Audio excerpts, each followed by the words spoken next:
In this video we talk about 6/4/2 chords, which are always played in 4 voices. In our first harmony we have A and C sharp. We add the octave and the fifth. Now we have our 6/4/2 chord, which I've already realized for you just to get you off to a good start. We have the 6th, F sharp, the 2, the B, and the 4, the D. And then we go to a 6th chord with G sharp in the bass. We have 3 in the soprano, and here we need to add the 6th in the middle voice, all 6 chords being in 3 voices. And then here we have the 3rd, we add the octave and the 5th. So you'll notice here that I've added a tie here in dotted notes. So the dots, or the I can't think of the word right now.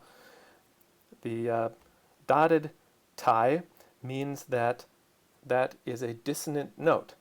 So essentially what happens here is that this is a preparation, and this is the dissonance, and this is the resolution down by step to a consonance. So very often when you see a 6/4/2 chord, that is a bass dissonance, a bass suspension, where the bass has to be prepared and resolved down, usually.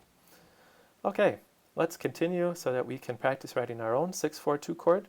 End of bar 2 we have C sharp and A. That's our 6th. We need the 3rd. Oh, don't forget your ties, very important. Music isn't complete without the ties. And then we have D in the bass, we have a 3rd, we need the octave and the 5th, A. Okay, 6/4/2. We have D. Now it's an augmented 4th, doesn't matter, it's some kind of 4th from D to G sharp.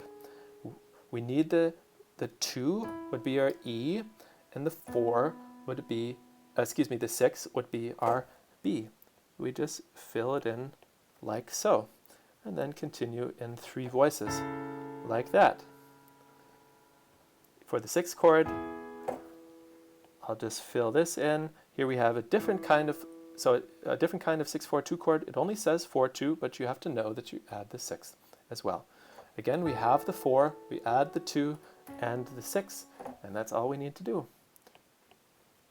And then a 6th chord.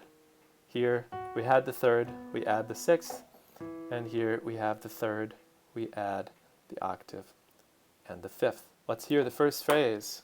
So the bass is suspended, resolves down. 3 voices.